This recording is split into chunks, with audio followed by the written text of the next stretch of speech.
Bismillahirrahmanirrahim. Assalamualaikum warahmatullahi wabarakatuh. Waalaikumsalam. Alhamdulillahirabbil alamin wassalatu wassalamu ala sayyidina Muhammadin wa ala alihi wa ashabihi ajmain wa ba'du. Alhamdulillah, hari ini kita bisa melanjutkan kajian kita tentang kitab Tafsir Jalalain. Kita akan mengkaji di ayat selanjutnya, ayat ke-25. Bismillahirrahmanirrahim. Wabasyiril ladina amanu. Wabasyir, dan berikanlah kabar, ya, kalau dalam bahasa kitanya mungkin dan sampaikanlah kabar, atau kabar gembira. Sebenarnya kalau basyir itu kabar gembira, akhbar. Wabasyiril ladina amanu, dan kasih kabarlah tentang orang-orang yang beriman. Siapa beriman? Sodaku billah, artinya orang yang percaya kepada Allah. Karena sebelumnya kita sudah kaji tentang sifat-sifat manusia. Ada orang kafir, kemudian ada orang munafik. Nah, kemudian sekarang di kondisi orang mukmin. Wabasyiril ladina amanu, orang-orang yang yakin atau percaya kepada Allah. Wa amilus solihat, dan orang-orang yang mengamalkan kebaikan. Amilu solihat minal furud wan nawafil, dari yang fardu-fardu ataupun dari yang sunnah, ya. Pokoknya orang kalau sudah melakukan yang difardukan dan melakukan yang disunnah, itu sudah termasuk amal soleh. Dan orang yang mengamalkan amal-amal soleh, maka boleh disebut sebagai orang yang soleh. Makanya Anda ketika sudah berbuat, melakukan kewajiban, sudah menjalankan yang disunahkan, itu sudah sah disebut anak soleh. Nah, nanti jangan sampai Anda ragu menjadi anak soleh, gitu ya.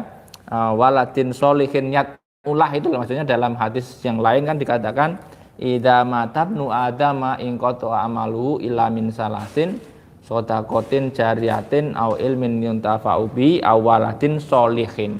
Nah, jadi anak soleh gimana? Ya pokoknya Anda sudah melakukannya diwajibkan oleh Allah dan menjalankan yang disunahkan oleh Rasul, yaitu termasuk sudah berhak mengaku atau berhak merasa soleh, meskipun tidak harus kemudian menjadi titel, ya. Misalkan saya anak soleh, enggak juga, gitu ya.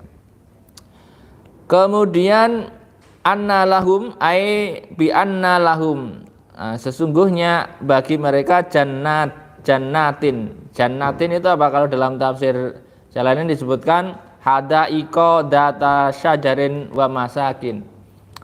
Hadaik atau kebun apa ya, taman, ya. Hadaik itu kebun taman, ya, bukan kebun pertanian, bukan. Tapi hadaik itu kayak di sini apa ya, ruang terbuka, taman-taman itu, ya. Data syajarin, yang ada pohonnya, ya. Wa masakin, dan tempat-tempat tinggal, ya. Tajri min tahtiha, dan tempat-tempat tinggal yang mengalir di bawahnya apa? Aitahta asjariha yajri fihil ma, di bawah pohon-pohonnya itu ada aliran air. Li'annal ma binahrihi, karena air itu mengikuti cekungannya itu, ya, mengikuti sungainya. Artinya apa? Dari ayat tajri min tahtihal anhar, ya, yang mengalir di bawahnya sungai. Sebenarnya yang mengalir kan bukan sungai, tetapi yang mengalir kan air. Jadi kalau Anda memahami ini, tajri min tahtihal anhar, yang mengalir di bawahnya sungai-sungai. Harus secara tafsiran yang mengalir itu air yang mengikuti pola sungai, gitu ya. Disebutkan sungainya, tapi yang dimaksudkan adalah air yang mengalir. Ya, jadi nanti istilahnya ini sebenarnya sudah dipahami, artinya apa? Air yang mengalir itu tidak harus di sungai, tetapi kalau disebutkan sungainya, sungai yang mengalir, artinya air yang mengalir di sungai, gitu. Tajri min tahtihal anhar, karena kata al anhar itu kan sungai-sungai, gitu ya. Artinya di dalam tafsir Jalalain dikatakan anhar ini tafsirannya adalah al miyah fiha, artinya air di dalam sungai itu. Wa nahru al-maudu' alladhi yajri fihil ma, dan sungai adalah tempat di mana air itu mengalir. Kemudian li'annal ma' binahri, ya karena air itu ya dengan tergantung sungainya, yakhfuruhu, atau yang digali, ya tergantung yang digali, ya. Wa isnadul jar ilahi majas, menempelkan kepada menempelkan aliran kepada sungai itu majas. Ini bahasa-bahasa majas. Maka nanti kalau ada yang ingin membahas tentang majas dalam Al-Qur'an, ya boleh penggunaan kata sungai dalam misalkan penggunaan kata sungai dalam bentuk majas di dalam Al-Qur'an. Bisa jadi ada sungai yang real, ada sungai yang dimaksud adalah airnya, gitu ya. Kemudian kullama ruziku minha, ketika diberikan rizki minha dari kebun-kebun tadi, ya. Kalau di dalam tafsirannya atimu, diberikan makanan mintil kal jannat, dari kebun-kebun itu, atau min samarihi rizkon, dari buah-buahan, min samarihi, dari buah-buahnya. Masaluma mislu maruzikna min qabl, sebagaimana apa yang direzekikan sebelumnya. Artinya nanti di surga itu ya buah-buah yang ada itu buah yang pernah kita kenali. Jadi kalau di dunia ini ada buah itu, ya nanti di surga ada. Maka semakin orang semakin hari, semakin dunianya semakin modern, ya bisa jadi buah-buahnya itu lebih banyak lagi. Orang dulu mungkin nggak tahu buah yang ada di Arab, gitu misalkan. Orang sekarang ya semua buah kalau ada di Google dia tahu, meskipun barangkali belum pernah merasakan. Artinya apa ya? Yang ada dalam bayangannya, gitu ya. Misalkan Anda pernah membayangkan buah durian di dunia ini nggak suka, tapi bisa jadi nanti di akhirat itu suka, gitu ya. Atau buah-buah yang di sini disenangi tapi nggak kesampaian belinya, misalnya di sini mau makan yang susah, misalkan anggur, terus buah-buah yang mahal, misalkan nggak kesampaian, ya di surga bisa jadi ada, ya. Kullama ruziku minha min samahadis kong rizkong ruzikna min qabl, ai qablahu fil jannah litasabu samariha biqarini wa utubihi mutasyabiha mimma ruzikna min qabl, gitu ya. Harusnya ada kullama ruziku minha min samarati rizqan qalu hadzal ladzi ruzikna. Ini ada yang kepotong kayaknya. Hadzal ladzinya ada enggak di kitab? Ada di situ. Di sini kayaknya hadzal ladzinya kepotong nih di kitab ini. Makanya ini kadang-kadang perlu juga kitab padanan. Di sini langsung kullama ruziku minha min samaratin rizqan, terus ruzikna min qabl. Di situ dikatakan kullama ruziku minha min samarati rizqan qalu hadzal ladzi ruzikna min qabl. Artinya hadzal ladzi itu tanpa ditafsiri mungkin sudah jelas, ya. Hadzal ladzi ruzikna min qabl artinya apa? Ya sebelum di surga itu sudah pernah kami diberi rezeki seperti itu. Artinya sekarang Anda pernah makan misalkan buah ya sekarang di surga dikasih lagi, oh ini dulu sudah pernah saya makan, atau mungkin ya hal-hal yang malah di luar itu. Ai qablahu bil jannah litashabuh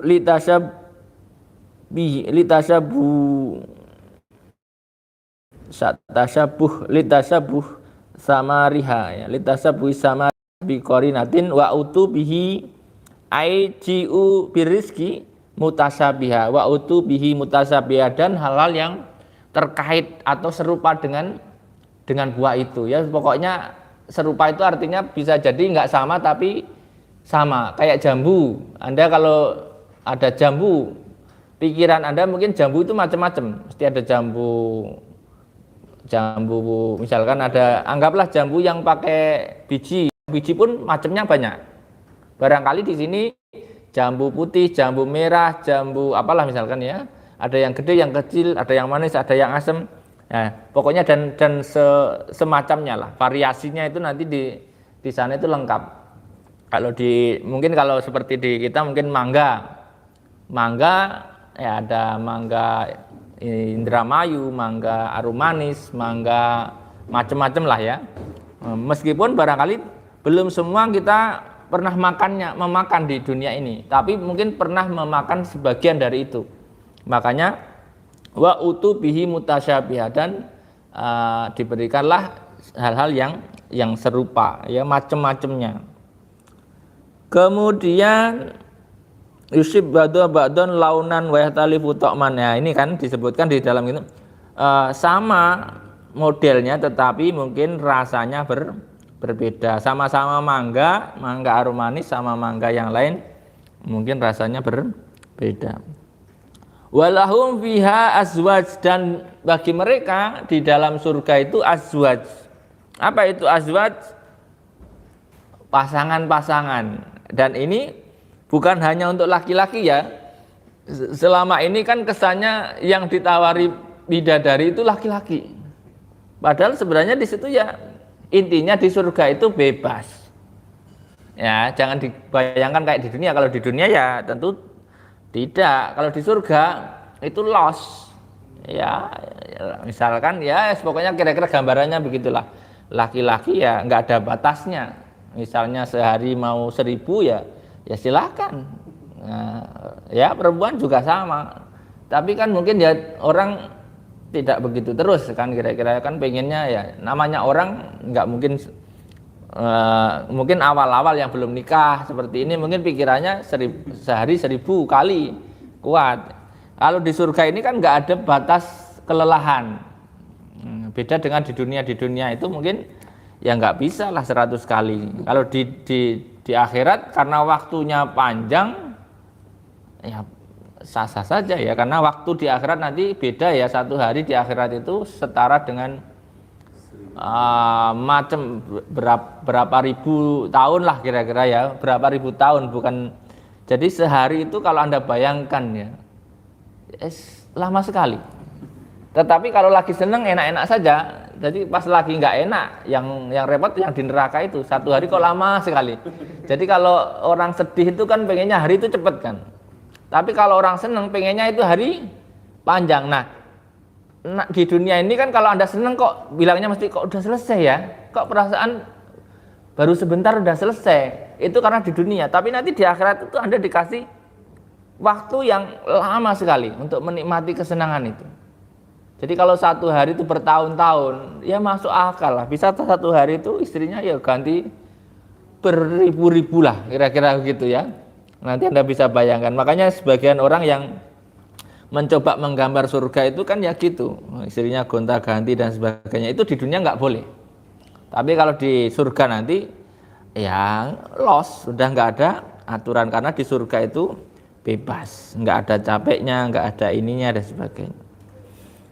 Walau biaswajun minnal khuri wa ghairiha. Di sini disebutkan dari bidadari ataupun yang lainnya. Ini enak aja, mufasir itu dia mengambil jalan ya, bisa jadi yang dimaksud azwaj itu sebenarnya kan makna azwaj itu pasangan ya. Kalau laki-laki pasangannya berarti perempuan. Kalau perempuan berarti pasangannya laki-laki. Ya, bukan apakah di sana juga ada LGBT? Enggak. Kurang kerjaan itu ya, kira-kira begitu ya. Enggak lah, pasangan itu mesti berbeda. Kalau pasangan sama itu bukan pasangan, tetapi apa, dampingan ya, kira-kira. Kalau pasangan ya namanya pasangan ya mesti berbeda, kalau sama ya bukan pasangan. Kemudian apa, wa mutahharatun, yang tidak yang selalu suci ya, minal haid wa kullu qadarin, yang terlalu suci. Maksudnya gini, ya nggak ada liburan. Anda ini bagi orang yang sudah menikah mungkin paham, bagi yang belum menikah anggap bayangin saja lah, kira-kira begitu. Punya istri yang istrinya itu nggak pernah libur, ya kan. Kalau kan mungkin di dunia ini juga ada perempuan yang nggak pernah haid, mungkin ada. Tapi kan umumnya rata-rata berhaid ya. Ada yang 3 hari, 4 hari, 7 hari, atau bahkan sampai 15 hari. Nah, ini kan kadang-kadang ada jeda. Nah, di surga itu tidak ada jeda. Makanya kalau Anda bayangkan di surga itu enak ya, maka rebutlah. Nah, rebutlah surga ya. Meskipun di dunia kok belum sempat nikah keburu ke surga ya enggak apa-apa, tapi paling tidak itu ya harus nikah dulu sebelum ke surga supaya tahu pembandingnya. Ya kan? Maksudnya gini, kenapa sih orang harus nikah dulu sebelum ke surga? Supaya tahu pembandingnya. Oh, kalau di dunia itu rasanya gitu, tapi kalau di akhirat rasanya begini. Jadi itu penting punya pembanding itu. Makanya ya yang sudah waktunya silahkan ya. Wa hum fiha khalidun, dan mereka di dalam surga itu khalidun, kekal ya. Khalidun itu gini, kekal itu yang dimaksud adalah selagi surga itu ada ya. Jadi sebenarnya yang kekal itu kan Allah gitu ya. Makanya surga itu kekalnya apa? Surga itu kekal selagi surga itu ada. Nah, karena surga itu juga sesuatu yang diciptakan, maka punya potensi habis juga. Entah setelah berapa juta tahun gitu ya. Nah, tapi tetap maksudnya kekal di dalamnya selagi surga itu ada. Kalau surganya tiba-tiba nggak ada ya sudah, emang ada yang protes semuanya nggak ada. Misalkan ya Anda bisa bayangkan surga dan neraka sama isinya dihapus, ya nggak ada masalah. Nah, tapi ya masa sepi dong, nanti nggak ada sesuatu kan gitu. Makanya surga neraka itu kekal selagi surga neraka itu masih ada. Artinya kekalnya surga itu berbeda dengan kekalnya Tuhan. Ya, kalau Allah itu kekal abadi yang tidak akan terganggu gugat. Tapi kalau surga neraka itu barang yang diciptakan oleh Allah. Jadi jangan sampai keliru ya, kira-kira seperti itu. Kemudian wahum fiha khalidun makisuna abadan la yafnun wa la yakhrujun, ya, tidak rusak dan tidak keluar dari situ. Jadi ya, bertempat tinggal di surga abadi. Jadi orang kalau beriman itu di surganya abadi. Tapi kalau di sini kan tadi tidak, kalau kemarin tidak disebutkan di neraka itu abadi kecuali yang mungkin khusus ya. Tapi kalau di surga itu udah abadi. Jadi nggak ada kemudian di surga itu temporari atau cuti, nggak ada ya, misalkan gitu ya. Jadi orang di surga itu sudah jelas abadinya. Nah, kalau di neraka itu punya potensi tidak abadi.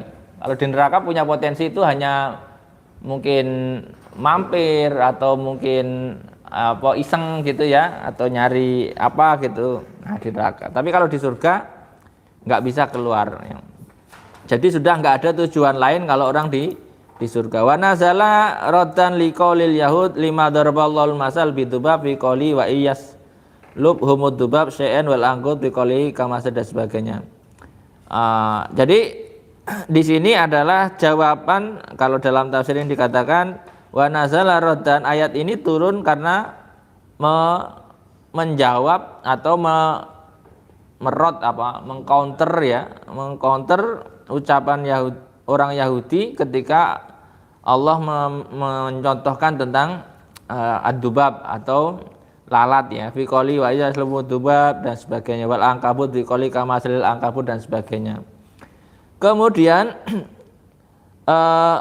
binti hadil asya al khosisa ya, fa anzalallahu innallaha la yastahi ayyadriba masalam ma ba'udatan fama fauqaha. Jadi Allah itu tidak malu untuk sesungguhnya Allah tidak segan untuk membuat perumpamaan seekor nyamuk atau yang lebih kecil daripadanya.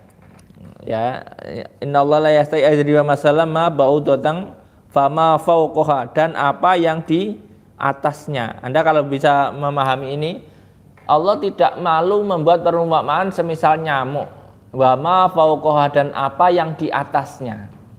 Di atasnya itu lebih kecil atau lebih besar? Lebih besar. Aslinya lebih besar.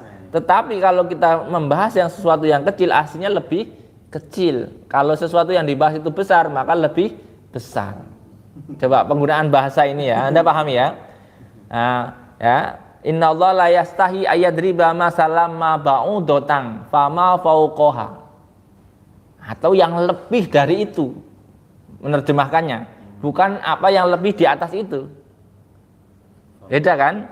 Apa yang lebih dari itu. Lebih dari nyamuk berarti lebih apa? Lebih kecil. Cuman waktu itu ya kita pahami waktu itu yang paling kecil nyamuk. Kalau sekarang Anda dibilang nyamuk itu paling kecil, nggak percaya. Ya karena yang paling kecil sekarang apa? Itu apa makhluk hidup di dalam tubuh kita yang paling kecil apa namanya? Mikroba. Itu kan makhluk hidup. Nah, dulu orang misalkan ayat ini kenapa sih nggak dulu ada ayat mikroba? Innallaha yasta'dzi masalam mikroba. Ya tambah stres orang dulu. Nyamuk aja udah kecil. Nah, mikroba, nggak sempat dulu orang mikirin mikroba ya. Nah, sekarang aja, jangan-jangan nanti ke depan berapa puluh tahun lagi ada yang lebih kecil dari mikroba. Mikroba misalkan. Bisa jadi mikroba punya mikroba lagi di dalam tubuhnya. Mikroba makhluk hidup kan? Makan kan dia, ngeluarin kotoran juga kan? Berarti setiap makhluk hidup kan mestinya punya mikroba lagi di dalamnya untuk mengolah makanannya. Belum sempat keteliti saja kan gitu. Hanya mungkin alatnya belum nyampe di situ. Berarti betapa nanti banyak sekali ya dalam kehidupan ini ya. Mufradil bu'ud, mufradnya bu'ud wahwa sigharul baq ya, karena ya mufrad kata mufradnya itu bu'ud tetapi ba'udah itu jamak ya. Wahwa sigharul baq ya, nyamuk yang kecil. Nyamuk yang kecil itu ya nyamuk yang suaranya ada tapi dicari nggak ketahuan itu loh. Biasanya apa sih nyamuk apa? Fama fauqaha, kalau di dalam tafsir Jalalain dikatakan ai akbaru minha ai la yatruk bayanu lima fihi minal hukum. Tapi kalau dalam tafsir Jalalain dikatakan fama fauqaha itu apa yang lebih besar dari nyamuk. Tapi kalau secara logika kan ya kalau lebih besar dari nyamuk mah banyak, gampang. Orang kalau bikin robot burung bisa kan? Robot kupu-kupu bisa, robot nyamuk belum ya, robot ulet sudah misalkan ya. Nah, robot nyamuk belum kan? Nanti kalau orang sudah mulai bisa bikin robot nyamuk itu mulai jumawa, nyamuk bisa dibuat. Nanti bikin robot mikroba, kira-kira begitu ya. Nah, kemudian fama la yudraku bayanu lima fi minal hukum ya. Fa amal ladina amanu fa ya'lamuna annahul haq ya. Orang-orang yang beriman maka mereka itu tahu bahwa itu adalah hak ya. Contoh-contoh itu adalah hak as-sabit al-waqi mauqi'uhu mir rabbihim, yang mir rabbihim ya dari Tuhan mereka. Wa amal ladina kafaru, adapun orang-orang kafir fayaqulun, mereka berkata mada aradallahu bihada masalah. Ya, Tuhan ngapain sih bikin contoh-contoh begitu? Kenapa sih contoh harus nyamuk? Kayak gitu ya. Tamyiz ai bihadal masal wa ma istifham ingkar ya. Ma-nya itu ma istifham ingkari ya. Mubtada posisinya. Wada bimakna alladhi ya. Amal ladina kafaru ma-nya ma ingkari gitu ya. Da-nya da bimakna alladhi. Bisilati khobarihi ai faidatun bihi qala ta'ala bijabim yudillu bihi apa kasira wa yahdi bihi kasira. Jadi Allah itu kalau membuat contoh sebenarnya ada sesuatu di baliknya. Tadi misalkan dalam Al-Qur'an itu hewan-hewan kecil yang dijadikan contoh apa misalkan? Nyamuk, semut, terus laba-laba, ankabut ya. Terus lalat. Apa yang kecil-kecil ya, sebenarnya itu kalau Anda teliti, kenapa? Antum kan bilang ini, ya Allah, ngapain sih Tuhan ngurusin yang remeh-remeh gitu kan? Kalau logika orang yang merasa pinter gitu kan, contoh kok nyamuk, nggak keren banget, misalkan gitu kan? Tetapi sebenarnya kalau orang yang beriman, ketika Allah mencontohkan nyamuk itu pikirnya panjang. Nyamuk, ada apa dengan nyamuk? Anda bisa bayangkan nyamuk makannya apa? Darah. Anda kok nggak takut kalau ada yang makan darah kalau nyamuk, tapi kalau yang gede makan darah Anda takut, ya kan sama-sama makan darah. Terus bisa Anda bayangkan nyamuk itu kan butuh mikroba di dalam perutnya untuk mengolah darah menjadi energi. Sehingga karuan lah ya. Kira-kira begitu. Betapa menunjukkan bahwa yang kecil-kecil itu Allah lah yang menciptakan. Manusia itu sehebat-hebatnya ya paling bisa bikin yang gede-gede lah gitu. Nyamuk itu bisa berkembang biak sendiri. Coba. Berapa umur nyamuk? Kalau selamat nggak kena tepok itu 11 hari atau seminggu itu nyamuk sebenarnya sudah mati. Nyamuk itu batas umurnya sangat simpel, nggak sampai ada nyamuk tahunan, itu nggak ada. Antum belum pernah ini ya, nyamuk itu kalau 11 hari nggak ngapa-ngapain ya sudah dia 11 hari udah sepuh. sudah 11 hari itu sudah bertelur, setelah bertelur dia mati, cuman begitu doang, makanya nggak pernah punah karena 11 hari langsung berganti generasi. Makanya kan ya mungkin ada yang agak lama, cobalah antum teliti nyamuk, taruh di toples gitu, setiap pagi kasih makanan gitu, kira-kira hidup berapa hari ya? Mungkin bisa agak lama sih kalau di lab-lab itu ya, mungkin karena selamat nggak kena tepuk sama nggak kena raket nyamuk aja dia. Kemudian yudillu bihi katsira wa yahdi bihi katsira ya. Jadi dengan hal-hal yang ini Allah itu ada yang menjadikan orang semakin beriman dengan itu, ada juga yang kemudian keluar ya atau tidak percaya. Alladzina yanquduna ahdallah, alladzina ini sifatnya naat, alladzina kalau bahasa Indonesianya yang, alladzina yang. Jadi alladzina yang kuduna ahdallah, yaitu apa? Yang kuduna ahdallah, yang apa? Melakukan ya, apa istilahnya? Alladzina yang kudunya apa di situ diterjemah? Sesungguhnya apa? Orang-orang yang melanggar ya, alladzina yang kuduna, alladzina yang kuduna, orang-orang yang melanggar perjanjian dengan Allah atau melanggar janji-janji Allah dalam kitabnya, minal iman, dari beriman bi Muhammadin sallallahu alaihi wasallam, dengan Nabi Muhammad sallallahu alaihi wasallam, mim ba'di mitsaqihi, setelah terjadinya perjanjian ya, tauqidan alaihim, wa yaqta'una ma amarallah bi ayyusala, dan memutus apa atau tidak melakukan apa yang diperintahkan oleh Allah ya,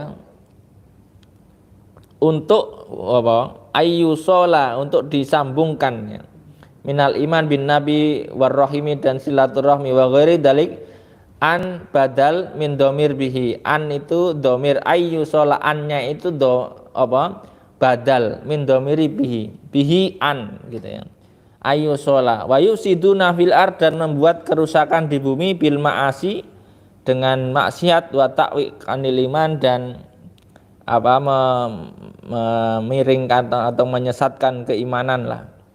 Ulaika, mereka itu al mausufu nabi madzukira humul khosirun, mereka itu adalah orang-orang yang rugi, lima sirihim ilan nar al mu'abbadah alaihim, karena tujuan mereka itu menjadi ke neraka yang abadi atas mereka. Jadi orang-orang yang tadi ya, orang-orang yang melanggar perintah Allah ya, perintah Allah ya kalau dalam kitab sebelumnya disebutnya perjanjian ya, kalau kita ya syariat gitu ya. Kalau kitab sebelumnya makanya di al-ahdul qadim, al-ahdul jadid, itu artinya perjanjian lama, perjanjian baru. Dan bahasa Indonesianya perjanjian itu al-ahd. Makanya kitab yang dulu disebutnya al-ahdu, perjanjian. Kalau di Al-Qur'an ini berarti kan ketentuan syariat. Ya, kalau orang-orang kok melawan syariat, ini orang yang beriman loh ya. Maksudnya ini orang yang beriman gitu loh. Ini orang yang beriman. Jadi orang yang melawan syariat itu memang orang beriman. Kalau orang kafir itu jelas nggak percaya sudah, bukan melawan. Ada orang-orang beriman tapi tidak melakukan syariat gitu. Asalnya gini, contohnya gini. Kenapa disebut begitu? Ada orang beriman kepada Allah, tetapi itu tidak percaya dengan Nabi Muhammad. Ada nanti kepada Allah percaya, tapi kepada Nabi tidak. Atau ada orang beriman kepada Nabi, tapi hari kiamat enggak. Kacau pokoknya. Jadi nanti orang itu ya nanggung gitu lah. Jadi makanya orang-orang seperti ini ya ujung-ujungnya dia masuk surga, masuk neraka. Ya. Maksudnya masuk neraka dulu. Tetapi ya entah abadi atau tidak ya. Kalau di sini dikatakan lima sirhim ilanar al mu'abbada alaihim. Ya rugi orang beriman kok nanggung. Jadi makanya udkhulu fis silmi kafah. Itu kalau sudah pasrah ya pasrah yang sempurna, jangan nanggung. Orang nanggung itu mesti nanggung. Antum kalau nanggung ya nanggung, ganteng enggak, jelek enggak, nanggung kan gitu ya. Mending sekalian. Ganteng-ganteng, jelek-jelek, jelas gitu. Pinter enggak, bodoh enggak. Ya, istilahnya kalau bahasa Jawa dulu mogol. Mogol itu mateng enggak, mentah enggak. Enak enggak barang setengah mateng tapi enggak mateng. Dulu itu kalau barang setengah mateng itu dimakan bikin sakit perut. Kayak apapun kalau setengah mateng itu bikin sakit biasanya. Tapi kalau sekarang mungkin setengah mateng itu ya mungkin sudah mateng tapi tidak maksimal matengnya. Kaifa takfuruna, bagaimana mereka kafir ya ahla Makkah menurut tafsiran saya Jalaluddin ya. Kaifa takfuruna billahi wa kuntum amwata, bagaimana mereka itu kafir wahai orang-orang Mekah ya. Waqad kuntum amwata, padahal dulu itu kalian itu mati. Artinya apa? Sebelum hidup itu kan nggak ada gitu ya. Mati. Nutfan fil aslab, artinya gini loh. Manusia itu kan tercipta dari sperma kan. Sperma itu makhluk hidup apa makhluk mati? Enggak, kalau secara logika kita ya mati toh. Sperma itu mati. Bernafas belum sperma? Belum kan? Enggak, ini harus dijelaskan dulu hidup dan mati itu anunya apa gitu loh ya. Barometer, jangan disamakan kayak tadi, kayak mikroba. Ya jelas. Makanya gini kan, ketika kita mengatakan sesuatu itu mati, belum tentu mati secara hakikat gitu loh ya. Mati yang dimaksud lagi nih. Orang disebut mati itu apa sih? Ya, nyawanya lepas. Ya. Nyawanya lepas dari jasadnya. Berarti sesuatu yang tidak ada nyawanya disebut mati. Nah, sperma itu sudah ada nyawanya belum? Belum, maka disebut mati. Jangan kualik-kualik, jangan kebalik-balik nanti. Bingung antum. Sperma hidup ya lari nanti bisa berteriak-teriak. Kan bahaya nanti. Ya, wa kuntum amwata. Antum itu sebelumnya barang mati. Nah, terus kemudian apa tadi? Summa apa? Fa ahyakum, lalu kalian dihidupkan. Di mana dihidupkan? Anda itu dihidupkan di fil arham, di dalam rahim, wa dunya, dan dunia ya. Awal mungkin Anda dimulai dibangkitkan itu di rahim. Menjadi kemudian hidup gitu ya. Binufkhir ruh fikum, karena ditiupkan ruh atas kalian. Wal istifham litajib min kufrim ma'aqiyamil burhan. Summa yumitukum, lalu kalian dimatikan kembali inda antihai ajalikum, ketika selesainya waktu yang ditentukan. Jadi kita itu akan mati kembali di saat waktunya sudah habis. Jadi kita itu ada timernya. Jadi sebenarnya kita itu ada timernya masing-masing. Ada yang sekian tahun, ada yang segini tahun ya. Summa yuhyikum, lalu dihidupkan lagi. Jadi nanti itu kita akan hidup lagi setelah mati. Bil ba's summa ilaihi turja'un, lalu kemudian kepada Allah lah kalian dikembalikan. Turadduna ba'dal ba'si fa yujazikum bi amalikum wa qala dalilan alal ba'si lima angkarahu. Dan sebagian dulu ada orang-orang yang mengingkari hidup lagi. Jadi dulu itu ya, sekarang mungkin juga ada, nanti mati ya mati, selesai. Ada yang pikirannya begitu, nggak percaya masa dibangkitin lagi. Orang kalau logika banget biasanya itu nggak percaya ada kebangkitan itu. Karena apa? Mati ya mati, masa bisa hidup lagi. Apalagi orang-orang yang basicnya adalah eksak. Mati itu hidup itu ketika nafasnya baik, jantungnya baik, itu orang eksak banget. Orang sakit itu kadang-kadang kalau nggak beriman, dia mengatakan mati ya mati, masa hidup lagi? Nggak ada dalam ilmu kedokteran orang bisa dihidupkan kembali kecuali ditaruh jantung buatan misalnya. Nah, makanya kan ya, orang-orang ateis itu kadang-kadang ya karena nggak percaya dengan bangkit lagi itu enggak. Tapi sebagian juga ada yang percaya, nggak? Ya aneh juga sih kadang-kadang ateis tapi percaya kebangkitan. Tapi kebangkitannya berbeda ya mungkin konsepnya gitu. Kadang-kadang di zaman Fir'aun saja kalau Anda lihat Fir'aun itu ketika dikubur semua kendaraan hartanya itu ikut dikubur. Karena dia meyakini ada hari kebangkitan dan ketika bangkit itu butuh bekal. Maka dikuburlah bekal-bekalnya. Ya itulah mungkin cara mereka memahami kebangkitannya. Kemudian huwallazi khalaqalakum ma fil ardi. Allah lah huwanya kepada Allah. Alladzi zat khalaqa yang menciptakan lakum bagi kalian ma fil ardi apa yang di ai al ardu wa ma fiha. Jadi segala di bumi ini diciptakan oleh Allah untuk kalian ya. Jami'an seluruhnya litang tafi'u bihi wa ta'tabiru. Untuk apa? Ya untuk dimanfaatkan. Apa yang ada di bumi ini memang untuk kemanfaatan manusia. Jadi kalau orang nggak bisa memanfaatkan malah merusak ya itu keliru ya. Wa ta'tabiru dan mengambil pelajaran. Sebenarnya apa yang ada di dunia ini bisa kita ambil pelajaran. Anda melihat pohon, melihat burung, makanya inspirasi itu ya dari yang sudah ada. Orang bisa bikin pesawat karena lihat burung. Misalkan orang bisa berenang karena lihat angsa, misalnya lihat ikan, bikin kapal selam karena lihat ikan, itu semuanya sebenarnya bisa. Makanya masih banyak sekali yang bisa kita tiru. Yang mereka kan baru mempelajari itu, barangkali nanti bagaimana supaya misalnya bisa lompat-lompat kayak kodok. Kenapa kok lompat? Jalan kan enak. Itu kan selama ini mungkin nggak kepikiran kita. Kenapa kodok harus lompat? Meskipun jalannya datar. Nah, nanti kalau misalkan bisa dipelajari, ya ketemulah. Berarti mungkin kodok lompat itu karena diciptakan di suatu tempat yang mungkin jalannya nggak datar. Salahnya jalannya datar kan, ya kayak ayam lah, palingnya jalannya nyantai gitu. Kenapa ulat juga harus begitu dan sebagainya, ular begitu dan sebagainya. Summastawa ya walladzi khalaqalakum ma fil ardi jami'a summastawa ai ba'da khalqil ardi ila sama'i fasawwahunna ya summastawa lalu Allah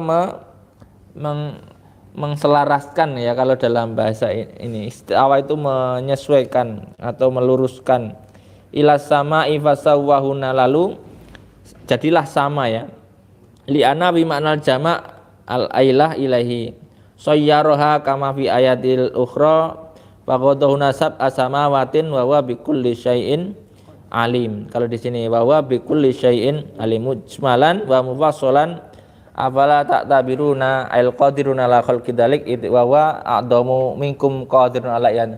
Jadi gini, langit itu dulu ya istilahnya belum stabil di awal itu. Mungkin Anda kalau sebenarnya gini sekarang itu kan zaman modern sekali. Kalau Anda bisa lihat orang sedang mempelajari planet lain, itu sebenarnya sebelum bumi ini diciptakan untuk layak dihuni manusia itu butuh proses yang panjang. Dulu langit sama bumi itu kemepetan. Misalkan maksudnya langit itu yang dimaksud apa? Anggaplah langit itu yang dimaksud awan. Anggaplah awan ya. Ini kan Nanti sebenarnya kalau Anda mau kaji juga makna langit itu dalam Al-Quran macam-macam isinya. Ada yang disebut langit itu maksudnya adalah angkasa, ada yang dimaksud langit itu adalah awan. Nah, dulu Anda bisa bayangkan seandainya awan itu terlalu rendah dengan kita mesti hidupnya tidak nyaman, keselak terus. Nah, makanya kalau Anda lihat suka main di gunung, terlalu dekat dengan awan nggak enak kan? Nah, berarti kan betapa Allah ngatur itu ada jarak antara dataran manusia ini dengan awan. Berapa jaraknya? Berapa kilo biasanya itu? Ya ada sekitar berapa ya? 3 kilo, 4 kilo kali ya.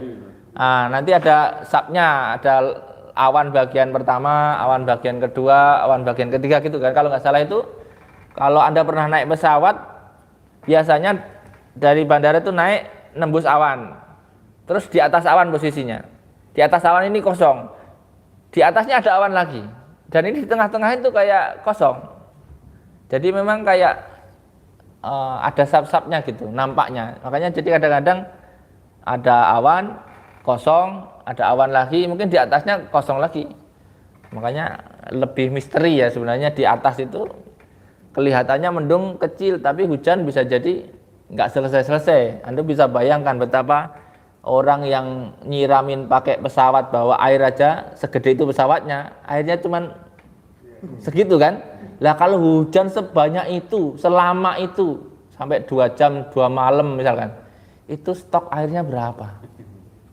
Itu seandainya airnya utuh nibanin kita itu itu wassalam ya gitu. Misalkan jatuh itu langsung gelondongan gitu kan, wassalam kan. Antum bisa bayangkan ya betapa luar biasa ya pengaturannya. Makanya kadang-kadang itu kalau kita berpikir itu nggak mungkin lah, nggak ada yang menciptakan, nggak ada yang ngatur, nggak mungkin. Masa bisa serapi itu? Hujan kok bisa tertib, titik-titiknya itu sama, coba. Kadang-kadang saya juga mikir kok bisa ya titiknya sama, terus ritmenya sama gitu. Anda bisa bayangkan itu. Ngaturnya gimana coba? Ya, itulah kadang-kadang yang mungkin orang-orang yang suka di wilayah-wilayah fisika itu mungkin bisa menjelaskan sedikit-sedikit. Meskipun kadang-kadang juga nggak utuh gitu ya. Nah, Anda bisa bayangkan. Kadang saya pernah bertanya gini. Hujan itu kok bisa selama itu? Itu butuh berapa hari untuk nyedot dari laut? Maksudnya penguapan dari laut itu berapa hari untuk bisa diturunkan dalam semalam? Jajal, gimana coba? Kadang-kadang saya nggak masuk akal juga. Ya mungkin iya, air dari laut itu menguap jadi awan terus turun hujan. Oke lah. Nah, sekarang pas kemarau ini airnya pada kemana? Harusnya pas kemarau kan penguapan tinggi nih. Airnya kemana? Aku juga bingung ini airnya kemana. Ya itulah nanti coba dicari ya. Saya bukan ahli soal ini. Barangkali nanti ada orang yang bisa menjelaskan airnya kemana. Stok. Misalkan musim kemarau lah, anggapnya 1 bulan Agustus ini. Penguapan anggaplah per hari itu nguapnya berapa liter. Dalam bentuk apa? Harusnya kan kalau nguap disimpannya bentuk apa? Awan ya. Terus awannya kemana? Nah, entahlah ya. Nah, ya nanti biar kita jadi penasaran. Kemudian wa'id qala rabbuka ya, wa'id qala rabbuka wadkur ya Muhammad, dalam tafsiran ini wadkur dan ingatlah wahai Muhammad id qala rabbuka ketika Tuhanmu bersabda lil malaikati kepada para malaikat, ini sesungguhnya aku kata Allah jailun zat yang menciptakan fil ardi di bumi khalifah, seorang khalifah. Khalifah itu apa? Pemimpin apa ya? Utusan sebenarnya khalifah itu. Khalifah itu dulu kayak semacam duta. Khalifah misalkan ini duta ini aslinya begitu, khalifah. Kalau pemimpin coba bayangkan Nabi Adam memimpin siapa? Kalau pemimpin, ini logikanya gini, yang diceritakan Nabi Adam kan? Nabi Adam memimpin siapa? Pas turun pertama. Memimpin diri sendiri. Berarti sah nggak? Saya adalah khalifah. Sebagaimana Nabi Adam sebagai khalifah. Boleh nggak begitu? Ya ketawa orang. Berarti khalifah itu adalah apa, kayak utusan, astronot lah. Karena dulu bumi itu belum ada manusianya. Kayak sekarang orang kirim manusia ke bulan. Apa namanya itu? Astronot ya. Gambarannya orang pertama gitu ya. Astronot. Kan negara-negara yang lain sudah mulai berencana itu ngirim astronot ke bulan. Lalu kalau layak huni mau berkembang biak di sana. Mau bikin koloni manusia baru di sana. Enggak tahu, bisa jadi terjadi itu. Ya, karena sekarang teknologi semakin memungkinkan gitu ya. Tapi entahlah ya, ada anak jangan-jangan nanti di sana itu ketemu mirip dengan bumi misalkan, ada tumbuhannya, ada airnya misalkan. Idqala rabbuka lil malaikati inni ja'ilun fil ardi khalifah. Ya, apa ini? Yahlifuni. Nah, khalifah itu sebenarnya kayak wakil kalau dalam ya. Yahlifuni fi tanfidhi ahkami fiha wa huwa Adam. Di dalam tafsir ini yahlifuni yang mengganti. Khalifah itu kan pengganti, wakil lah ya. Utusan. Misalnya Anda diundang sama orang, lalu Anda nggak bisa datang. Saya mengutus ini ya, itu khalifah artinya. Ini badal kalau bahasa ininya. Jadi Nabi Adam itu diutus sebagai khalifah, sebagai utusannya Allah untuk apa? Untuk menerapkan aturan Allah di bumi. Karena, kenapa emang kok ada khalifah ya? Karena di bumi sebelumnya sudah ada makhluk yang lain. Kita itu bukan penduduk pertama di bumi. Makanya ketika ada penduduk yang lama misalkan tiba-tiba masih ada sisa-sisa gitu kan, ya enggak apa-apa. Ya bisa jadi penduduk yang dulu itu lebih gede-gede, dinosaurus dan sebagainya itu sah-sah saja, bisa jadi iya. Bahkan ada makhluk-makhluk yang barangkali lebih gede dan lebih modern, tetapi saking modernnya hancur. Makanya dulu bisa jadi makhluknya itu lebih sakti lah, kasarannya gitu ya. Nanti coba antum sejarah bumi, kalau Anda lihat itu bumi umurnya berapa, ada yang mencoba menghitung berjuta-juta tahun, kata orang-orang fosil itu berjuta-juta tahun ya. Ya entahlah, saya juga nggak tahu ya, mungkin sangat lama lah, kasarannya kita itu mungkin sudah di enaknya. Maksudnya gini, untuk menjadikan bumi itu hijau itu kan nggak mudah. Ya Allah itu bisa saja bumi langsung hijau, tumbuhannya banyak, tapi kan nggak gitu cara Allah nggak langsung begitu kan gitu, maksudnya tetap melalui proses kan. Makanya ketika Anda pelajari tumbuhan ini satu gen dengan ini dan berubah misalkan, itu kan bisa jadi satu biji kemudian berpencar. Manusia saja yang aslinya dari Nabi Adam dan Hawa saja itu warnanya bisa berubah-ubah, ada yang putih, hitam, coklat, ada yang sawo mentah, sawo matang misalnya. Kita kan kayak gini, entahlah ini yang sudah keberapa ya, apa istilahnya, perubahan genetik yang keberapa.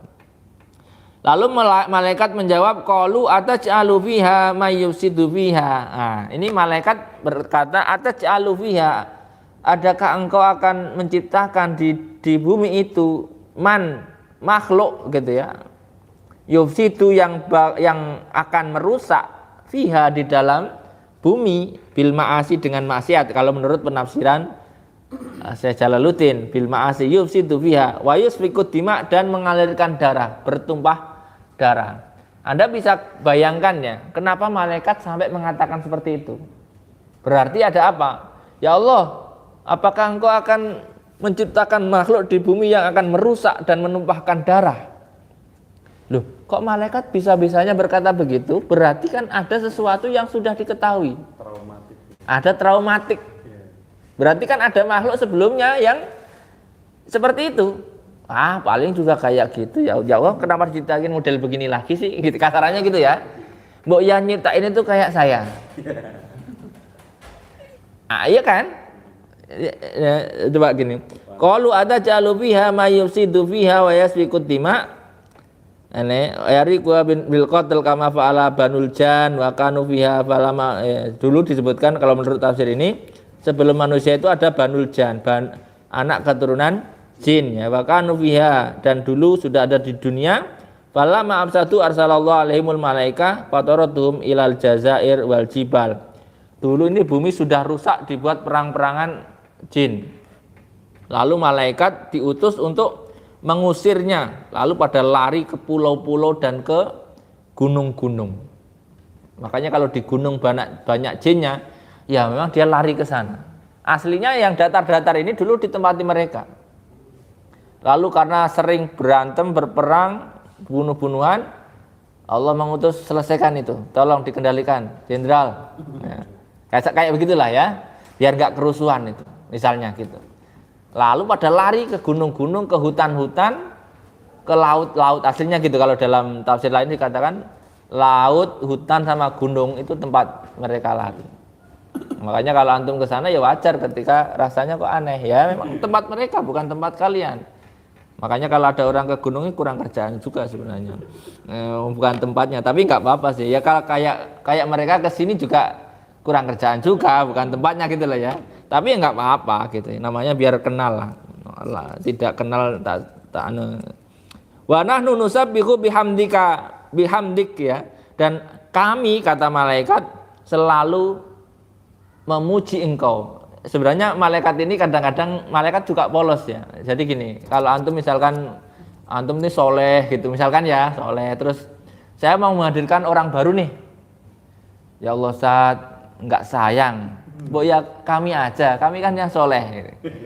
Orang itu kalau baik ketika ada orang baru dianggapnya paling sama kayak yang sebelumnya, gitu kan? Bu ya cukup dengan kami saja, gitu ya. Malaikat itu kayak cukuplah dengan kami ya Allah, buat apa sih nyiptain yang ngerepotin gitu loh. Ya Allah kenapa sih cari yang repot. Wa nahnu nusabbihu bihamdika wa nuqaddisulak. Ini terjemahnya ya. Pokoknya intinya begitu ya. Qala Allah berfirman inni a'lamu ma la ta'lamun. Tetapi Allah itu ya Allah bukan malaikat. Jadi pengetahuan malaikat dengan pengetahuan Allah itu jauh ya. Jangan dianggap malaikat itu tahu seperti Allah tahu, beda ya. Malaikat itu tetap makhluk.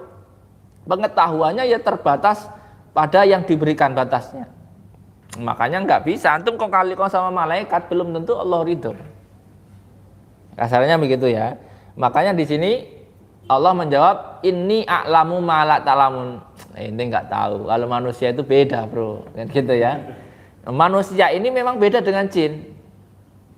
Kalau jin ya, Anda kalau dalam cerita-cerita ya, ini juga saya nggak pernah main ke tempat mereka juga ya. Katanya jin itu dunianya dunia hitam putih. Hitam putih itu nggak ada warna lain. Warnanya hitam atau putih, gelap atau terang gitu dong. Dunia apa ya? Infrared gitu ya. Mungkin kelasnya di infrared. Jadi nggak ada warna-warna merah, kuning, hijau enggak. Ya dunianya mungkin, tapi entahlah ya. Di sana itu yang menjadi kebanggaan bukan harta di dunia mereka, tapi kesaktian. Mereka yang dicari sakti, bukan kaya. Kalau manusia kan semuanya diambil. Kaya iya, sakti iya, pinter iya, ganteng iya. Enggak, karena manusia itu luar biasa ya. Qala inni alamu mala, manusia itu memang rahasia Tuhan. Manusia itu meskipun bentuknya sama, kelakuannya bisa berbeda. Dari ibu yang sama, anak itu karakternya bisa berbeda. Kira-kira begitu. Dan aneh manusia itu. Kadang-kadang ibunya soleh, anaknya nakal. Ibunya nakal, anaknya soleh. Enggak karuan. Pokoknya serba unik manusia. Makanya manusia itu enggak bisa di malaikat aja nebak belum tentu bisa. Saking uniknya itu ya. Ini alamu ma la ta'lamun minal maslahah fil istikhlafi adam wa anna dzurriyyatahu fihim al matba wal asi fa yarul adl bainahum faqalu la yakhluqu rabbana khalqan akramu alaihi minna wala a'lam lisabqina lahu wa ra'aitan malam yarau faqala Allah ta'ala adam min adimil ard ai wajhaha ya gitu. Bi angqabata minha qabdatan min jami alwaniha wa ajinat bil miyah al mukhtalifah wasawahu wa nafakha fihi ruh fa sara hayawanan hasasan ba'da angkana jamadan. Jadi manusia di awal itu memang diambil dari semua unsur bumi yang ada di bumi ini. Diambil warna merah, hitam. Bumi itu warnanya apa saja? Coklat. Warna tanah itu apa saja? Merah, coklat, ada yang tanah hijau, agak putih gitu ya. Nah, jadi dulu itu dalam penciptaan, Anda kalau tahu dalam penciptaan Nabi Adam yang diutus untuk mencari tanah itu siapa? Malaikat.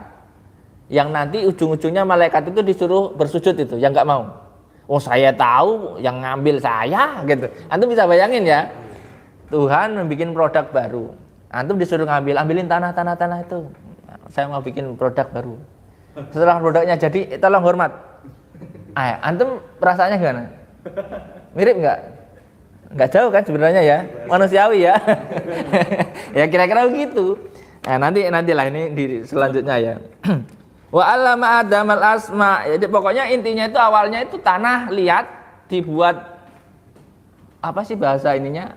Dibuat patung ya, patung dibentuk dulu. Setelah dibentuk baru ditiupkan roh, terus jadi hayawanan hasasan, terus jadi hewani yang muncul. Hewan itu apa ya, butuh nafas gitulah ya. Kalau di sini hewan, makanya manusia dalam ilmu mantik dikategorikan hayawan, karena hayawan itu ya seperti itu. Hayawan itu ya mungkin bernafas, bergerak dan sebagainya ya, definisi hayawan. Nanti terus ada pembedanya, hanya berpikir dan tidak berpikir gitu kan. Manusia nanti termasuk hayawan natik yang bicara ya, hayawan yang bisa bicara itu hanya manusia. Yang lain itu hanya bersuara, tidak bicara. Wa 'allama Adamal asma'a kullaha. Lalu Nabi Adam ini diajari nama-nama. Memang bawaan kita itu diajari nama-nama ya, nama ini. Jadi dan kalau dari redaksi ini nama-nama apa ya? Nama-nama benda yang ada di surga. Dan benda yang ada di surga itu nanti di copy paste di dunia. Karena Nabi Adam ilmunya dari surga. Ilmu kita itu dari surga, karena kita tahu buah ini namanya ini ya di surga karena itu sudah ada. Makanya ya nanti mirip-mirip lah. Kira-kira begitu. Bi an alqa fi qalbihi ilmuha. Ini kalau dalam penafsiran Syekh Jalaluddin mengatakan ilmunya itu langsung dalam hati. Sekali diajari langsung pinter. Wah, enak kali kalau kalian dapat ini ya. Sekali langsung pinter. Ya bisa sih, tapi jangan banyak-banyak ya. Kalau semuanya banyak kampus nggak laku nanti. Ya. Summa aradhum alal malaikat. Summa aradhum al musamma. Lalu kemudian disuruh di presentasi. Abi Adam, sini. Kan depan malaikat-malaikat yang tadi. Coba sebutkan ini. Bisa nyebutin semua. Summa aradhum alal malaikah faqala ambiuni, Allah berfirman, ambiuni bi asma'i haula'i in kuntum shodiqin. Jadi Allah berfirman, coba kamu sebutin ini. Apa itu? Summa radhum alal malaikah. Lalu kemudian gini, Allah itu meminta kepada malaikat, malaikat, kamu tahu ini apa gitu kan?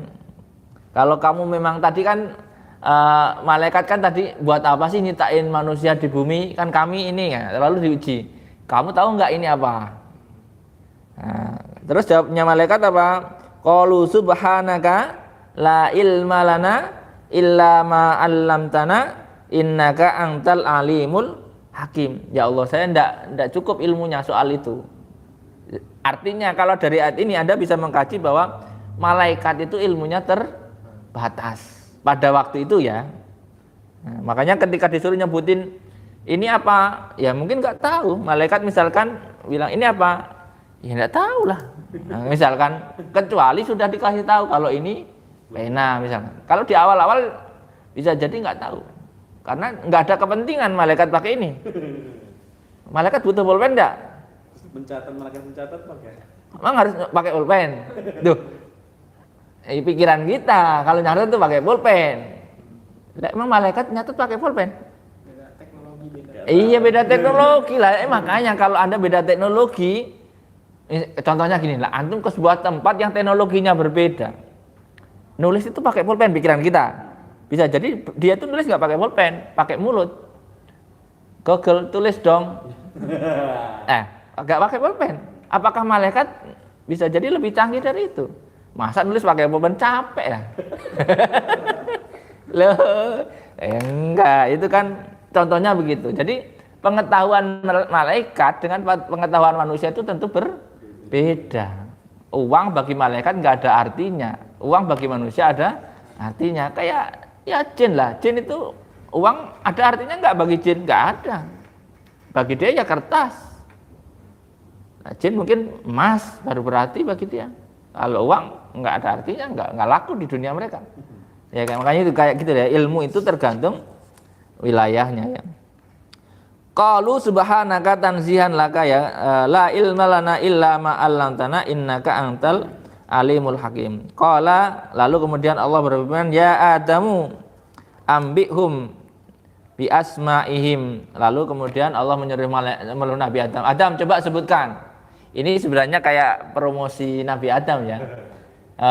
Malaikat ditanya, kamu tahu nggak ini apa? Wah ya Allah, dengan hormat mohon maaf sekali saya tidak tahu ya Allah. Lalu Adam coba sebutkan ini di depan malaikat. Itu kan kayak coba antum bisa bayangin ya, promo besar-besaran tuh ya. Wah itu kalau yang senior lihat yang junior tadi itu disuruh begitu, itu kan kayak yang senior mesti langsung lemes kan kira-kira begitu ya. Qala ya Adam ambi asma'im falamma ambahum bi asma'im qala alam aqul lakum inni a'lamu ghaibas samawati wal ard wa a'lamu ma tubduna wa ma kuntum taktumun ya. Jadi itu menunjukkan bahwa ini loh manusia itu berbeda dengan kamu malaikat gitu ya. Manusia ini bisa mengetahui nama-nama ini. Ya memang settingan Allah begitu ya. Wa id qulna lil malaikati isjudu. Lalu kemudian setelah itu wahai para malaikat, wa id qulna ya ketika kami katakan lil malaikati kepada para malaikat isjudu pada bersujudlah kalian li Adam kepada Adam. Di sini disebutkan sujud takhiyah bil inkhina. Sujud penghormatan, bukan sujud penyembahan. Ini juga harus dipahami ya. Kata sujud ini ada yang penghormatan, ada yang penyembahan. Makanya belum tentu orang sujud itu menyembah. Makanya kalau ada sujudnya siapa hormat. Nah, tapi kadang-kadang memang harus dibedakan, nggak boleh sujudnya seperti sujud menyembah. Hormat itu kalau sujud itu mungkin membungkuk lah ya. Makanya kalau ada di daerah Jawa Tengah, Jawa Timur itu dalam rangka hormat orang membungkuk. Tetapi sebagian orang berpendapat itu menyembah. Kan tergantung cara berpikirnya sih. Kalau Anda niatnya menyembah ya salah. Makanya kalau niatnya adalah menghormat ya nggak apa-apa. Di sini malaikat disuruh menghormat kepada makhluk yang lebih junior. Padahal lebih junior kan. Wa id qulna lil malaikati isjudu li Adama fasajadu, maka mereka lalu pada bersujud atau menghormat illa iblis wa abul jan kana bainal malaikah ya. Di sini dikatakan iblis ini adalah cikal bakal bapak dari jin. Wa kana bainal malaikah.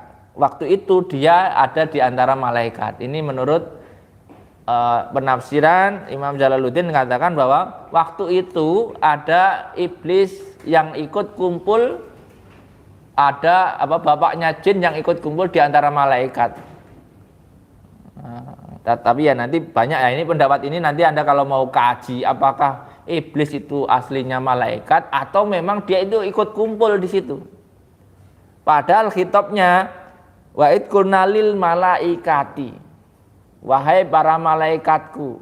Harusnya kalau memang dia bukan malaikat nggak kena khitab. Harusnya. Lucu, seru ini kalau Anda kaji jadi skripsi ya. Kalau dia bukan malaikat, harusnya dia nggak sujud nggak apa-apa karena nggak kena perintah. Tetapi ternyata dia salah, nggak ikut sujud. Berarti dia termasuk jangan-jangan bagian dari malaikat. Silahkan nanti di-explore ini. Karena ayatnya wa in qala wa id qulna lil malaikati isjudu li Adama fasajadu illa iblis. Ini kalau dari redaksi ini kesannya emang iblis itu bagian dari malaikat. Tetapi waktu itu belum terkutuk gitu aja. Setelah terkutuk karena nanti belakangnya gitu ya. Tapi di sini disebutkan Abul Jan, bapaknya jin. Artinya kalau Imam Jalaluddin mengambil aman bahwa itu bukan malaikat, itu bapaknya jin. Terserah bapaknya jin itu entah ya. Nanti antum bisa jadi penelitian malaikat itu, apakah malaikat itu suatu makhluk yang tidak terlihat itu disebut malaikat semua, ataukah malaikat itu sesuatu yang tidak melakukan maksiat sama sekali, ataukah sedikit maksiatnya misalkan. ataukah sedikit oknumnya. Nah, atau nantilah Anda ini kalau mau malaikat dan iblis dalam perspektif tafsir. Wah, ini satu ayat aja ini kalau Anda ini nanti model-model setannya itu udah lengkap gitu. Setan model manusia, ada setan jin. Kan ada ayat Quran yang mengatakan saya tinal insi wal jin. Nah, apakah iblis ini juga bapaknya manusia yang tadi? Nah, misalnya ya, nggak tahu ya. Kemudian aba wastakbaro ya, menolak dan sombong. Ana khairum minhu wa kana minal kafirin. Tahu nggak kalau Anda runut dari sejarah tadi, yang menolak ini adalah yang tadi ngambil tanah-tanah tadi. Coba Anda bayangkan, Anda disuruh ngambil tanahnya. Ambilin tanah-tanah seluruh bumi itu, masing-masing perwakilan. Ini ya Rob, misalkan. Terus di setting sama Allah jadi manusia. Terus tolong hormat. Antum apa enggak? Aneh yang ngambil, saya tahu. Aneh tahu. Antum kalau tahu produk dari awal sampai akhir, Males. antum gedein orang nih dari kecil sampai gede, terus hormat dong. Saya, itu yang ini, logis enggak? Manusia saja itu berat loh, ya kan? Disuruh hormat sama junior, misalkan antum semester akhir, ada maba baru. Nah, sini ini mahasiswa baru, hafal Quran, tolong hormat ya. Ayo, apa agak berat? Ya, kira-kira begitu ya. Ini kadang-kadang kan kita main nyalain terus kan, tapi cobalah pikirkan perasaan. Ya ini maksudnya. Masalahnya dia itu hanya mungkin lupa karena emosi iblis ini ya, mungkin lupa bahwa dia itu mengedepankan dirinya dengan tadi Adam, tidak melihat siapa yang memerintah. Kesalahannya itu dia tidak melihat siapa yang merintah. Itulah yang mungkin kemudian menjadi wa qulna ya adamuskun anta wa zaujukal jannah wa kula minha rogodan, apa itu? Haitsu syi'tuma wala taqrabu hadhihi syajarah fatakuna minad dzalimin. Lalu ini sebenarnya malaikat diuji, manusia diuji di sini. Ini bukan hanya malaikat, bukan hanya Adam yang diuji. Kalau saya tangkap ya, malaikat diuji untuk hormat kepada juniornya, Nabi Adam diuji untuk menguji ininya, intelijensinya. Antum kalau ditaruh di surga, kenapa sih di surga kok ada yang dilarang? Coba Anda bayangkan, sebenarnya di surga itu nggak ada larangan, tapi ada satu yang dilarang. Manusia semakin dilarang semakin penasaran. Itu sampai sekarang. Makanya anak-anak itu nggak usah dilarang, jangan pergi ya, malah pergi. Jangan nonton ini, malah nonton. Tapi kalau nggak dilarang salah juga, ya kan gitu ya. Ya itulah kadang-kadang.